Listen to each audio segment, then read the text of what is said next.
Sí, ya se ve. Ok. Entonces vamos primero con el aparato urinario. Ajá. El aparato urinario va a regular el contenido del plasma sanguíneo para mantener la homeostasis de los líquidos del medio interno. También va a expulsar y elaborar la orina, que es un ultrafiltrado de la sangre, y es el proceso por el cual se lleva a cabo la excreción por vías urinarias.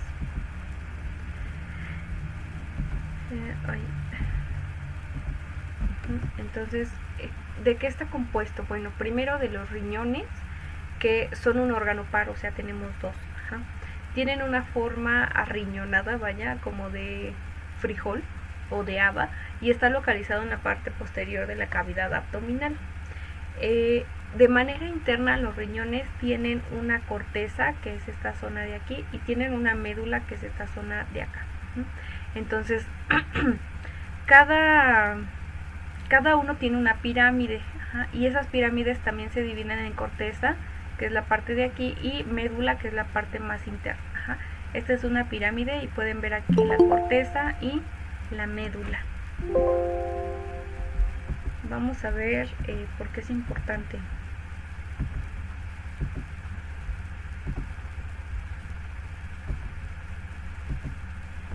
Tenemos entonces, de manera interna, el riñón muestra una corteza y una médula. Ay, ya no voy a aceptar. Ay, no es cierto. Tengo que aceptarlo, ¿verdad? Está bien, serenidad. Vamos a ver que el riñón entonces tiene una serie de conductos por los cuales todo el filtrado de la sangre va a desembocar aquí y lo vamos a regresar a los conductos o a los uréteres para después depositarlo en la vejiga y luego ya expulsarlo. Entonces va a haber algunos conductos. Uno de ellos, el que colecta todo ya filtrado, se llama la pelvis renal, que es esta región de aquí.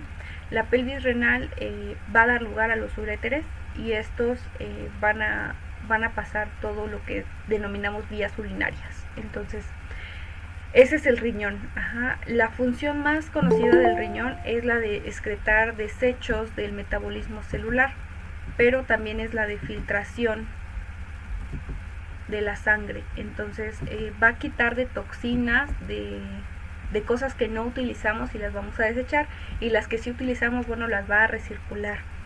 Entonces el riñón realiza esta función de filtrado de la sangre, va a hacer que cosas que no necesitamos pues las desechemos y las cosas útiles las aprovechemos. La sangre llega al riñón por la arteria renal y regresa ya filtrada por la vena renal. Entonces tiene esos dos sistemas. Cada riñón tiene alrededor de 1 millón de nefronas. Las nefronas son estas unidades, ajá, que constan de un glomérulo, son como tubos enrollados, ajá, que están acá arriba en la parte de la corteza, y tenemos estos conductos, ajá, que son, vaya, tubos que crecen en su diámetro, dependiendo de si va hacia abajo o va hacia arriba. Estos conductos se llaman asa de Henle. Entonces, todo eso se constituye como una nefrona. Entonces, hay 1 millón de estas nefronas en cada riñón, o sea, son muchísimas, ¿no? Y todas se encargan de, pues, de filtrar la sangre. Entonces, la sangre llega a cada una de estas unidades a través de una arteriola aferente. Luego pasa al glomérulo y lo abandona a través de una arteriola eferente. Eso mientras que el agua y las sustancias de desecho pasan por otras partes del glomérulo y mientras se van filtrando van formando la orina. Este glomérulo tiene mucha red capilar, ajá, entonces eso hace que vayan nutrientes o vaya todo lo que se vaya a recuperar hacia otra vez torrente sanguíneo, y lo que no, bueno, pues se va por los conductos del uréter para formar la orina. El final de estos túbulos renales son los túbulos colectores, donde ya llegan todo el producto de las nefronas, ajá, y todo eso desemboca en la pelvis del riñón, que es esta de aquí. Entonces todo se junta y desemboca en este conducto, que es la pelvis del riñón, y luego va a viajar por esta parte de acá, que son los uréter. El uréter entonces conecta con la vejiga. La vejiga es una bolsa de músculo liso donde se almacena todas estas sustancias. Entonces mientras más va creciendo la vejiga, pues más ganas nos dan de ir al baño. Finalmente van a desembocar por la uretra. La uretra es el conducto que lleva la orina al exterior. La uretra en hombres y mujeres es de diferente tamaño. En hombres mide como de 15 a 20 centímetros y en mujeres es más pequeñita. Entonces, esto es porque en el hombre pues tiene que rodear el pene, tiene que pasar por próstata y ya expulsarla. Y en mujeres pues no tiene que pasar por todo ese trayecto, ¿no? Más bien llega a la vejiga y luego llega al sistema reproductor, a la uretra y ya se expulsa. Nuestro cuerpo es principalmente agua, entonces necesitamos el agua para los procesos químicos metabólicos que llevan a cabo nuestras células. El riñón es quien se encarga de controlar esa sustancia para mantener la homeostasis. ¿Hasta aquí alguna duda de aparato urinario?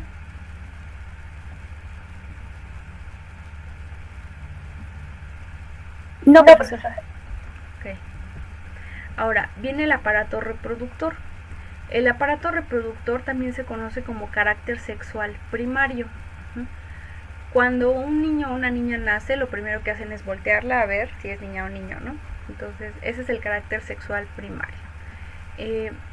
Este carácter sexual primario tiene que pasar cierto tiempo para que pueda madurar. Entonces, nuestros órganos cuando nacemos no son maduros, no están aptos para la reproducción. Sin embargo, conforme vamos creciendo van desarrollando hormonas que permiten la maduración de estos dos para que puedan llevar a cabo su función, que es la de mantener la especie humana. Ahora vamos con el aparato reproductor femenino. Primero la parte externa. En la parte externa tenemos estructuras de protección para los órganos internos, excepto el clítoris. El clítoris es un análogo del pene y la función específica que tiene es estimulación nerviosa. Entonces el clítoris es un músculo que puede tener erección y que está altamente inervado. Asimismo tenemos el orificio uretral por donde se expulsa la orina, tenemos los labios mayores y los labios menores y tenemos el orificio vaginal, tenemos también el rafé y tenemos el ano. Esta parte de acá arriba, que generalmente está llena de vello púbico, se llama monte de Venus. Entonces el monte de Venus puede sufrir varias anomalías como el incremento en grasa, entonces incrementa el volumen del tamaño de Venus, del monte de Venus. Ahora sí, la parte interna del aparato reproductor tiene que ver con la morfología del mismo. Miren, vean, es como si fuera una pera invertida. Esa región se llama útero. Todo esto es el cuerpo del útero y la parte más angosta o más próxima a la vagina viene siendo el cuello. Entonces este se le llama el cuello uterino. El útero es un órgano hueco, como podrán ver aquí esta parte es hueco y está formado por 3 capas. La más externa, que forma el perimetrio, la media, que es todo esto, que es el miometrio, y la interna, que es el endometrio. Les decía yo que la parte más ancha es el cuerpo uterino y la más delgada es el cuello uterino. Entonces las funciones del útero se relacionan con el miometrio. Cuando el miometrio aumenta, bueno, pues puede que funcione como un colchón. Si el colchón está grande, pues se puede quedar uno más tiempo aquí. El que se va a quedar aquí va a ser el ovocito. Entonces se va a quedar el ovocito, se va a quedar implantado ahí y va a empezar a crecer. Entonces cuando no hay ovocito, pues ese endometrio o ese colchón se desinfla y empieza a salir por la vagina en forma de sangre. Entonces básicamente esa es la función. Cuando sale, pues se vuelve a regenerar por los ciclos, ¿no? En caso de haber fecundación, pues él está listo para que haya ahí una implantación del ovocito fecundado. Después del útero tenemos aquí las trompas, estas son las trompas de falopio y vean que están conectadas con el endometrio. Entonces las trompas de falopio sirven para transportar los óvulos que se producen en los ovarios, entonces se transportan aquí hasta llegar al endometrio. En el caso de los ovarios, que son estos de aquí, los ovarios son dos, tenemos uno derecho y uno izquierdo, y estos secretan ciertas hormonas para que puedan madurar los óvulos. Entonces aquí hay muchos folículos que se van a transformar en óvulos. Los óvulos ya después que están maduros se van por las trompas de falopio y llegan aquí al endometrio. Finalmente tenemos la vagina. La vagina es el órgano copulador femenino y también es el canal del parto. Entonces vamos a ver las funciones de las hormonas de cada uno. Ahora, el aparato reproductor masculino. En general el aparato reproductor masculino está formado por el testículo y el pene. Entonces son dos testículos y el pene. El pene tiene lo que denominamos en la cabeza el glande y el prepucio, y los testículos están rodeados de una membrana que se le llama escroto. De la manera interna vemos aquí al testículo propiamente, este de aquí, y vemos esta región de acá que es el epidídimo. El epidídimo tiene una región que es la cabeza del epidídimo, luego tiene el cuerpo y finalmente la cola. Y este epidídimo va a desembocar en un conducto que se llama conducto deferente. Este conducto deferente va a vincularse con una glándula que se llama glándula bulbouretral o las vesículas seminales. Entonces estas glándulas lo que hacen es proveer de semen a los espermatozoides, y nuevamente estas se van a conectar hacia la uretra, que es donde va a ser expulsado el semen. Entonces tenemos testículos que funcionan para producir espermatozoides, las vías espermáticas, que son estos conductos deferentes, el pene, las glándulas anejas, que es la próstata. Bueno, la próstata no se ve aquí, pero la próstata también es para secretar líquidos seminales, y las bulbouretrales o seminales. ¿Cómo funcionan? Bueno, funcionan por hormonas. Las hormonas femeninas son los estrógenos y los gestágenos. Entre los gestógenos el más importante es la progesterona, y entre los estrógenos tenemos el estradiol, la estrona y el estriol. Básicamente vamos a hablar de estos tres. Se producen en los ovarios y tienen una estructura química de hormona esteroidea, o sea que tienen una forma como la del colesterol. ¿Hasta aquí vamos bien? Sí, profesora. Ok. Entonces vamos a poner atención en esto, porque esto sí he visto que lo preguntan, sobre todo en las preguntas de área. Entonces, el ciclo menstrual es un proceso cíclico y se dice que es mensual, pero bueno, entre mujeres sabemos que a veces no es mensual, ¿no? A veces tenemos ciclos irregulares o no. Entonces, es el ciclo donde se prepara nuestro cuerpo para un posible embarazo. Y tenemos dos fases, la fase folicular y la fase lútea. Tenemos también que el ciclo menstrual se divide en dos, en el ciclo ovárico y en el ciclo uterino. Entonces vamos primero con el ciclo ovárico. El ciclo ovárico se lleva a cabo en el ovario y lo que hace es que se van madurando los folículos. Entonces vean, este es un folículo, un profolículo, y luego viene creciendo, ¿verdad? Se le ponen unas células alrededor y lo denominamos folículo primario. El folículo primario va creciendo, se va enriqueciendo con más células y va a formar un folículo secundario. Finalmente, cuando ese folículo ya está más grande y tiene más células a su disposición, se va a formar una cavidad aquí que se llama el antro.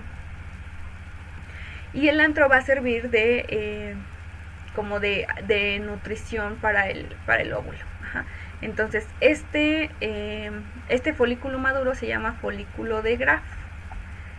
Una vez que está listo, ya maduro ese folículo, se termina la fase folicular y viene la ovulación. Entonces se libera este óvulo, con su cuerpo polar, se libera hacia las trompas de falopio. Vean cómo se acerca al, bueno, viene el ovario así, y lo que hace es romper la pared del ovario. Entonces esta es la pared rota. Ajá. Se libera el óvulo y entonces entramos ahora a la fase de ovulación o la fase lútea. Entonces aquí esto es la fase de la ovulación, ajá, este pedacito chiquito. Entonces ya hubo la ovulación y lo que quedó de todas esas células es lo que queda del cuerpo lúteo o cuerpo amarillo. Entonces ahora viene la fase lútea. El cuerpo lúteo se prepara por si hay un embarazo, ¿no? Está grande. Y luego si no hay embarazo, pues decrece y degenera. Se sale junto con la menstruación. Entonces a esa fase le llamamos fase lútea. ¿Hasta aquí el ciclo ovárico va bien?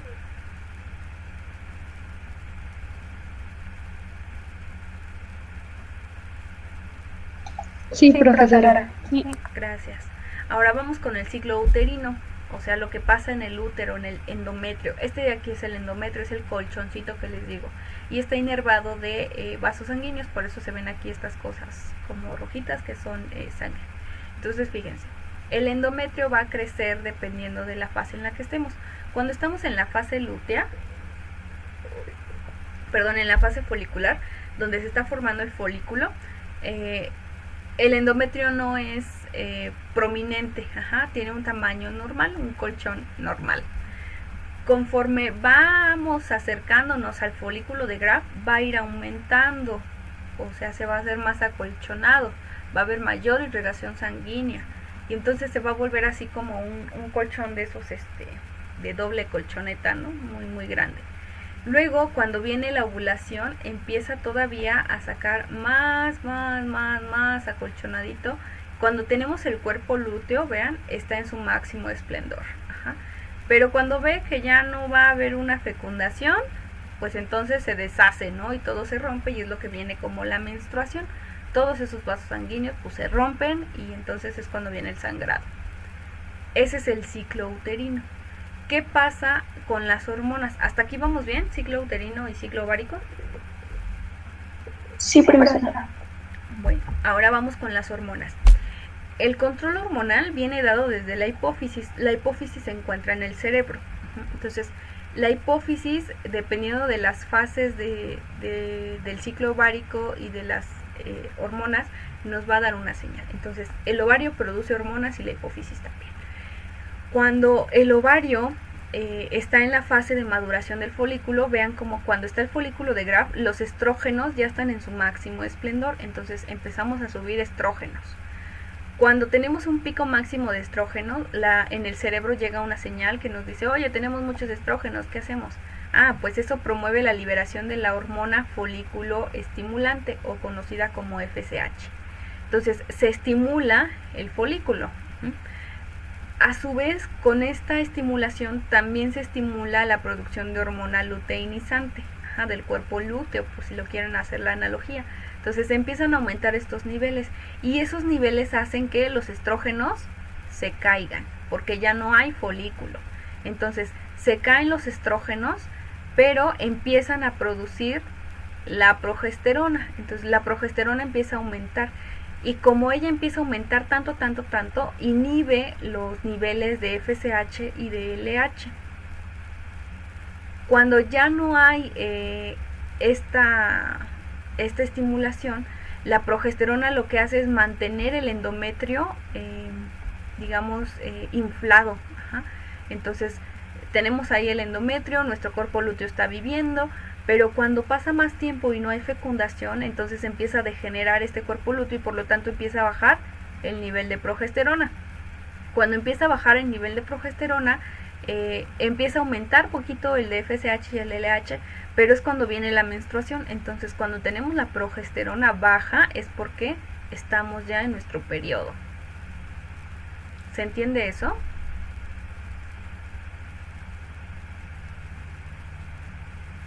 Sí. Entonces vean, el hecho de que las hormonas jueguen un papel importante nos hace subir o incrementar un poquito la temperatura.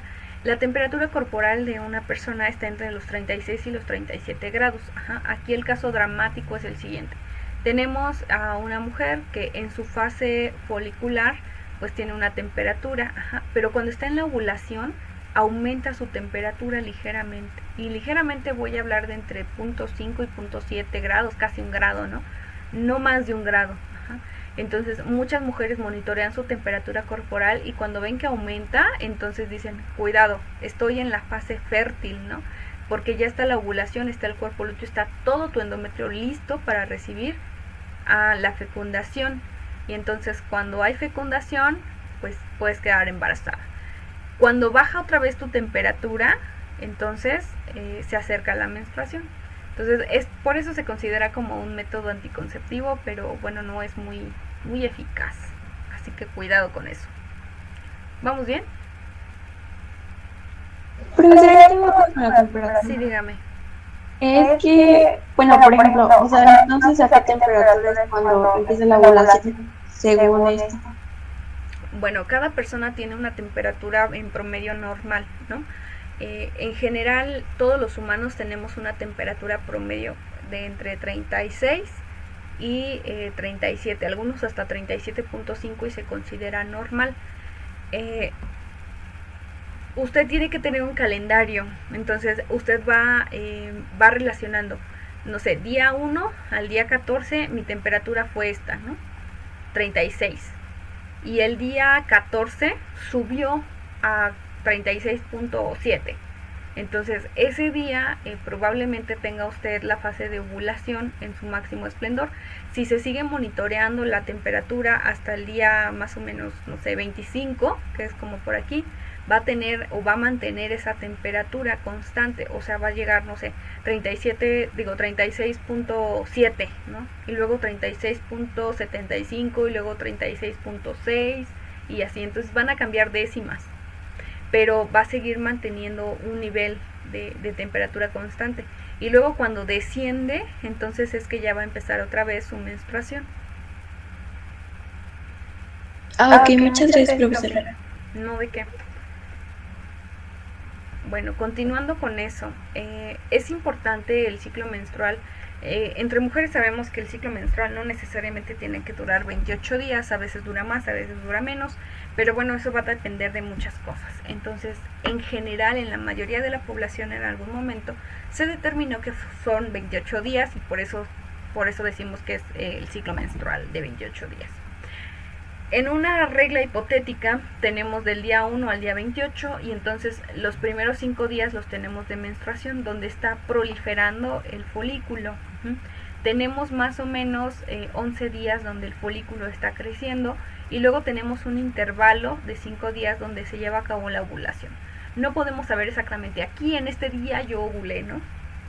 Bueno, sí se puede, pero tienen que pasar muchos eventos para que yo pueda tener la certeza de que en estos días ovulamos. Entonces normalmente es un rango de días, entonces entre el 12 y el 16 son los días de ovulación. Y luego si no hubo implantación, bueno, ocurre una fase lútea y después la menstruación, pero si hay implantación entonces se detiene el ciclo y ya no hay menstruación porque está ocupado el endometrio. Entonces vean, aquí hay otro ciclo. Como es un ciclo, empezamos desde cualquier punto. Entonces en los primeros 5 días tenemos la menstruación. Los primeros 5 días después de la menstruación tenemos los días fértiles porque se está preparando el folículo. Los días infértiles porque se está preparando el folículo. Y luego ya que está listo el folículo, pues tenemos toda una fase como de 10 días donde estamos en un periodo fértil. Y luego los siguientes días hasta terminar el ciclo son días infértiles y volvemos a comenzar el ciclo. Hay varias aplicaciones que te permiten hacer esta cuenta, incluso te dan la predicción de cuándo va a ser tu menstruación y son muy buenas. Hay unas que son gratis, hay otras que son de paga, hay unas que puedes compartir con tu pareja, hay otras que te avisan, oye, cuidado, estás en tu periodo de ovulación, ¿no? O ten cuidado, ya va a llegar tu menstruación, etcétera. Entonces hay muchos aditamentos ahora para llevar un calendario. Ahora, ¿qué pasa con los hombres?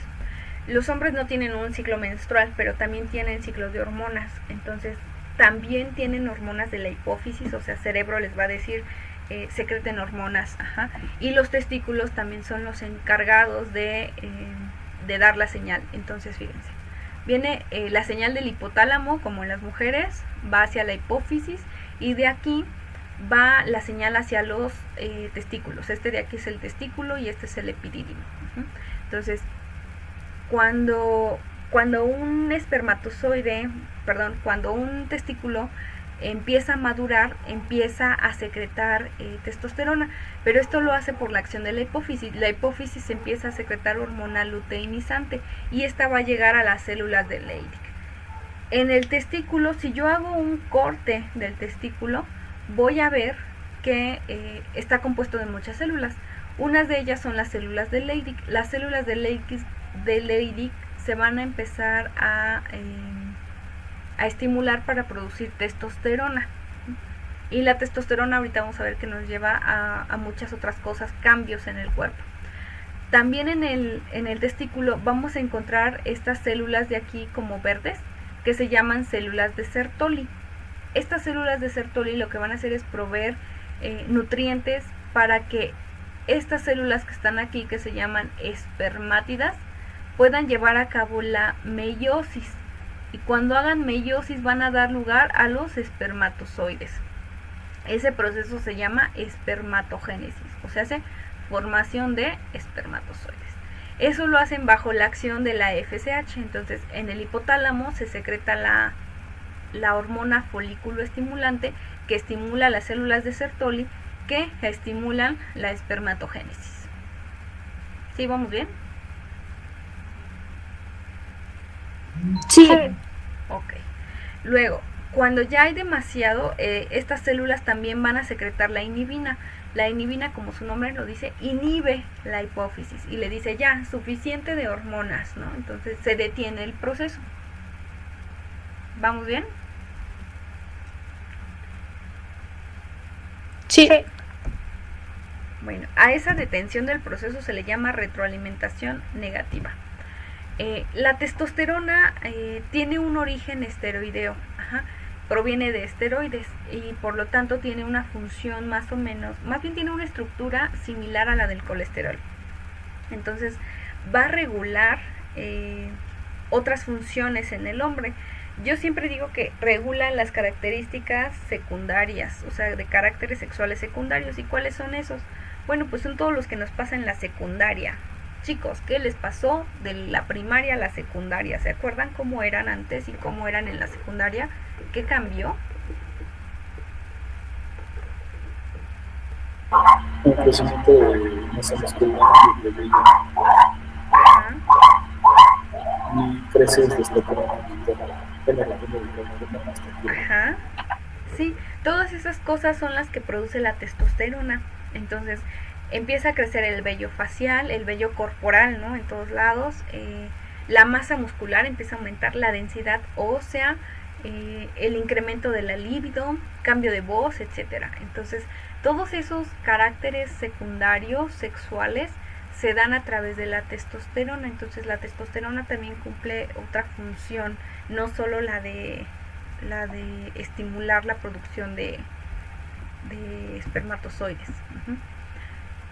Fíjense aquí una cosa importante, la LH y la FSH están implicadas tanto en hombre como en mujer, y tienen acciones diferentes. Ahora, hablando de esto, la finalidad de los aparatos reproductores, bueno, pues es que funcionen, ¿no? Y que podamos proliferar la especie. Entonces tenemos que hablar de la planificación familiar. La planificación familiar es el derecho que tenemos todos a decidir de manera libre sobre el número y si deseas tener hijos o no. Entonces son todos esos procedimientos que tienen como fin evitar el embarazo no deseado y dar información para una buena salud sexual. Entonces yo sé que no todos somos planeados, ¿verdad? Entonces tenemos que conocer sobre métodos anticonceptivos.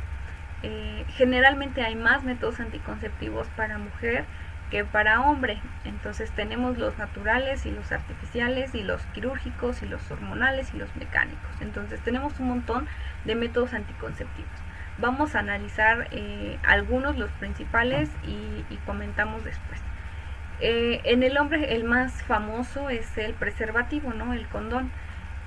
Este es un método eficaz y te protege de enfermedades de transmisión sexual. Sin embargo, hay otros métodos que no te protegen de enfermedades de transmisión sexual. Hay métodos que requieren forzosamente intervención quirúrgica. Entonces, uno de ellos es la vasectomía en el hombre, que es el corte de los conductos deferentes. O sea, viene el testículo,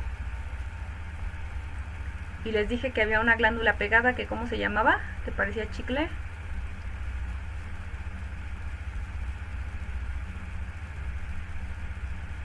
El epidídimo.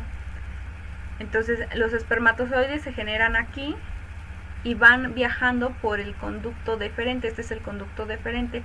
Llegan a las vesículas seminales y de ahí se van al pene. Y entonces ya se expulsan. ¿Qué pasa con la vasectomía? Bueno, pues es cortar esos conductos, y entonces el paso de espermatozoides ya no se da, ya no hay paso de los espermatozoides por el semen, pero sí hay semen.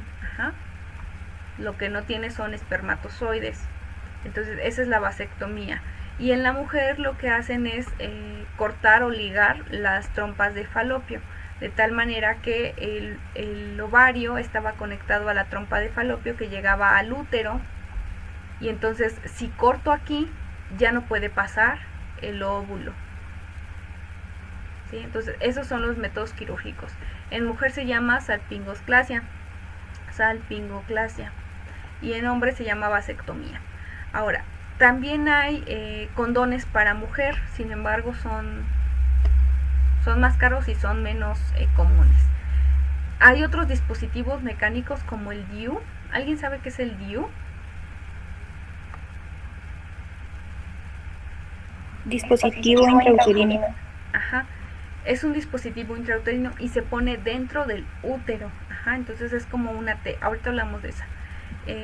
Métodos químicos hormonales. Bueno, hay jaleas, espumas, cremas, óvulos, pastillas e inyecciones. Estas hormonas lo que hacen es, bueno, son varias cosas. Pueden retrasar el movimiento de los espermatozoides en la vagina, pueden aumentar el pH de la vagina para matarlos, pueden generar algunas otras sustancias espermicidas, así como los insecticidas matan insectos, así los espermicidas matan espermatozoides. Entonces pueden hacer un chorro de cosas, ¿no? Y pueden ser geles, o pueden ser inyecciones, o pueden ser pastillas.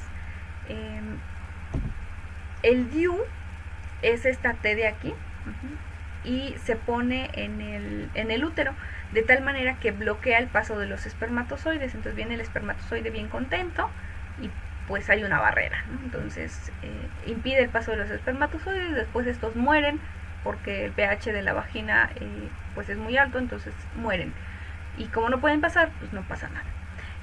Sin embargo, no es un método 100% efectivo. Muchos niños han nacido con DIU, entonces tiene por ahí sus reservas. Tiene cobre, esta aleación es cobre, y lo que hace el cobre es hinchar el endometrio. Entonces se hincha más el endometrio, de tal forma que impide el paso de los espermatozoides y de la implantación del óvulo. Cuando se hinchan más, entonces tienen mayor cantidad de menstruación.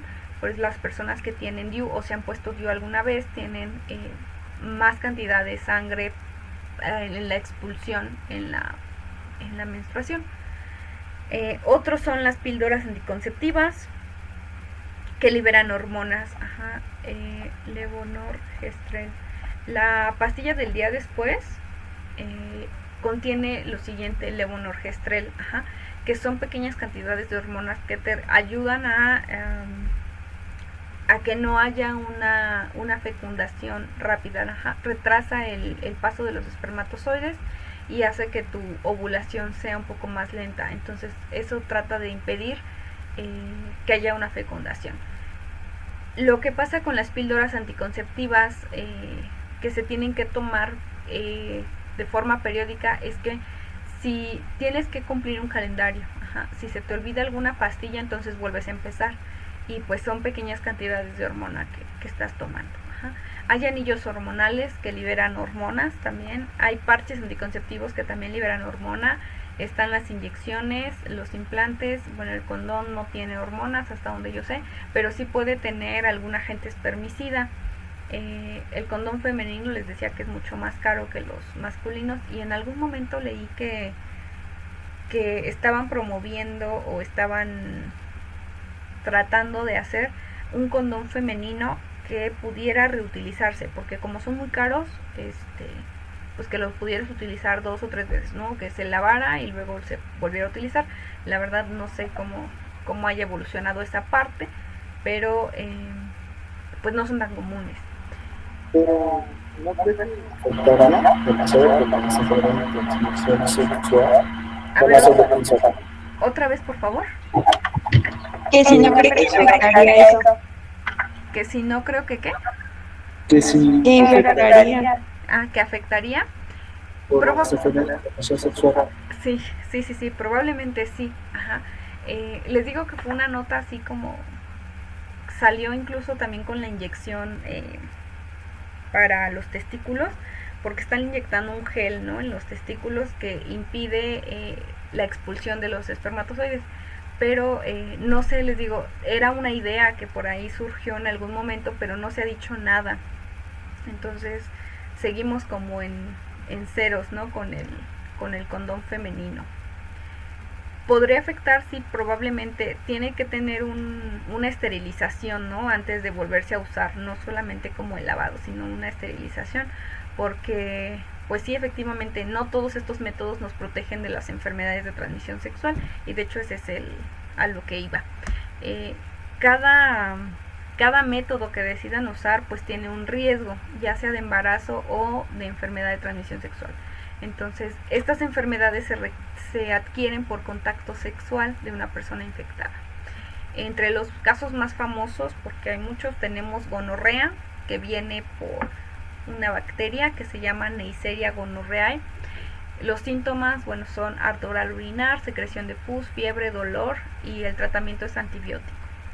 La sífilis, que también es causada por bacteria, que es Treponema pallidum. Los síntomas están úlcera, el famoso llamado chancro, y esta enfermedad tampoco tiene cura, se trata con antibióticos. El SIDA, que es el síndrome de inmunodeficiencia adquirida, es causada por un virus.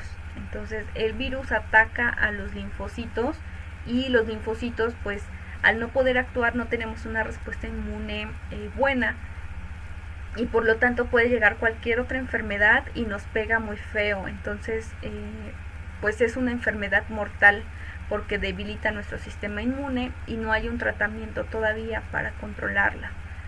El herpes es también dado por un virus. El virus se llama herpes zóster, y consiste en erupciones en la piel, en los labios, en la cara, en la boca y en los genitales, y el tratamiento es tomar antivirales. Entonces no hay como cura para esta, solamente es pues el tratamiento. ¿Hasta aquí vamos bien? ¿Alguna duda, comentario? Está muy bien que la gonorrea se puede quitar. ¿Cuál, perdón? La gonorrea. ¿La gonorrea si se puede quitar? Sí, está bien que sí se puede quitar la gonorrea con antibiótico. Bueno, a algunos se les quita los que tienen enfermedad, pero a algunos no, eso sí se da siempre con otras personas. Es que no sé, depende de su sistema, pero a algunos sí se les quita o se les hace como eso, ¿no? Sí, dependiendo del grado de afectación es como se puede controlar. Entonces sí va a haber personas que a lo mejor la detecten a tiempo, ¿no? Y va a haber personas que no la detecten a tiempo. Entonces en general decimos que no hay una cura, más bien es un tratamiento.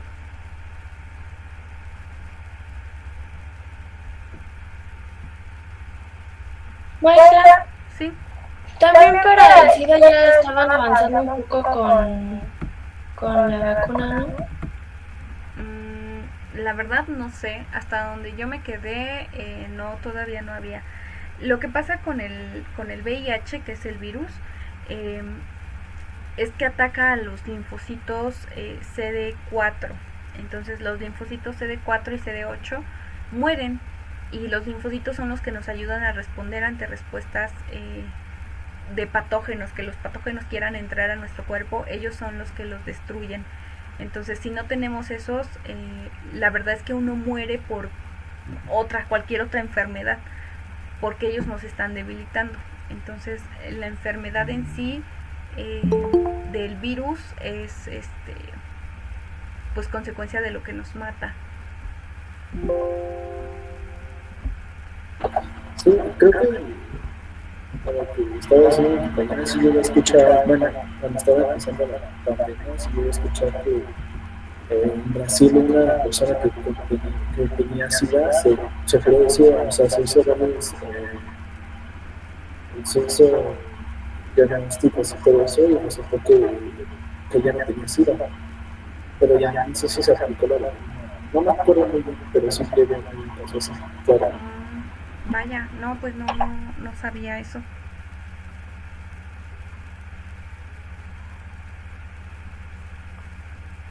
Si no, hasta que no esté así como súper comprobado, no le crean a esas páginas.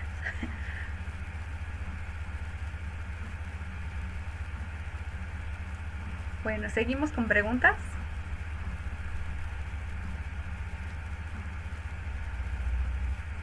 Tenemos aquí dos reactivos. Dice, el órgano encargado de realizar la producción de óvulos es el...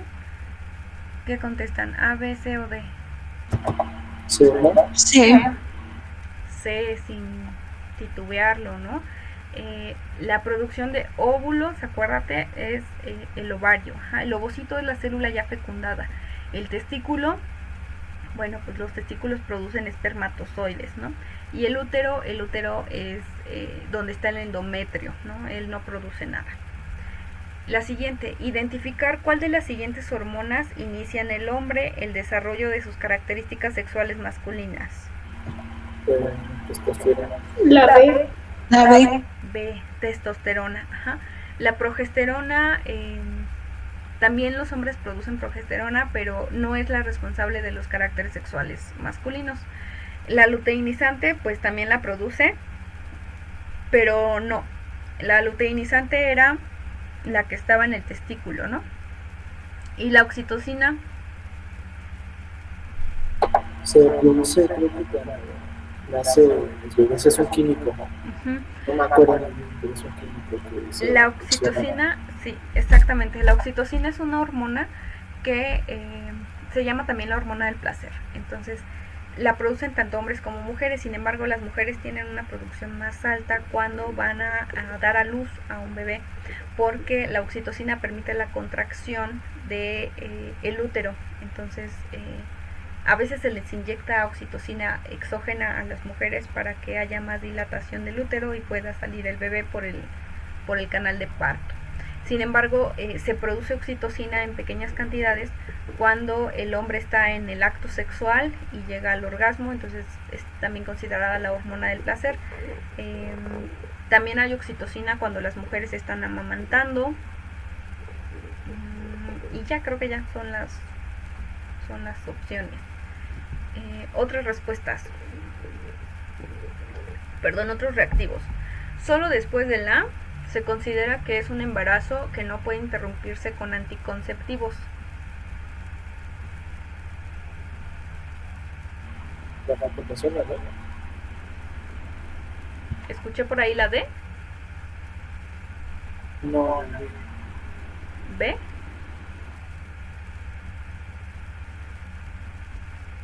¿Alguien más que tenga idea? Acuérdense que si no responden es 0, ¿eh? Entonces hay que responder. De Tin, Marín, de Do, Pingüe. ¿Cuál?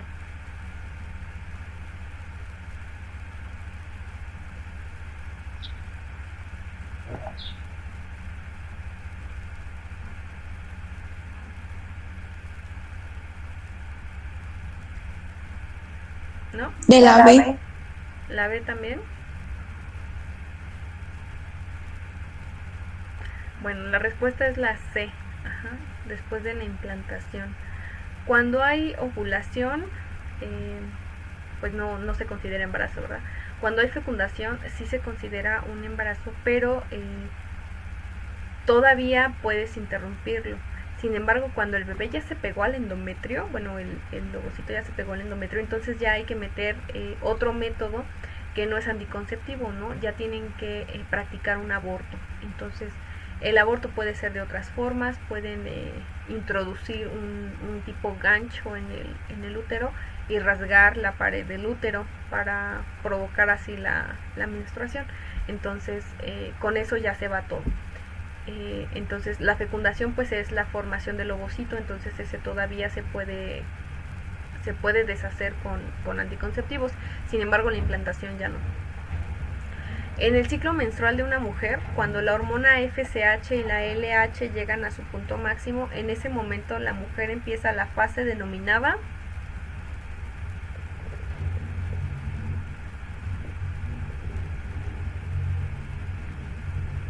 ¿cuál? Menstruación. No. La menstruación les dije que es cuando la progesterona está en sus niveles más bajos.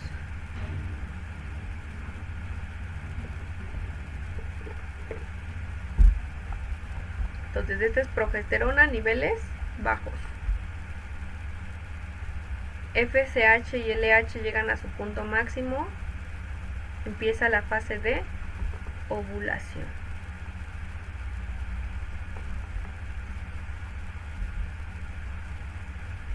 ¿Sí?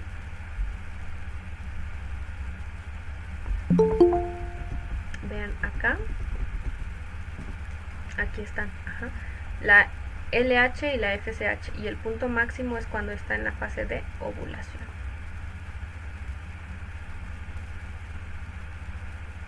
Cuando la progesterona llega a sus niveles más bajos, entonces viene la menstruación. ¿Sí, vamos bien?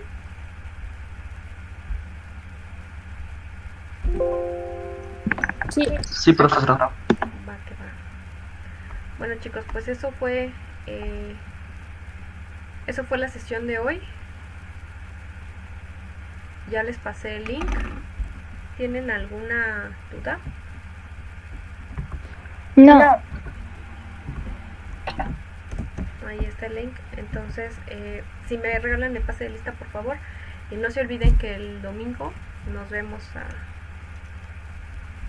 la misma hora.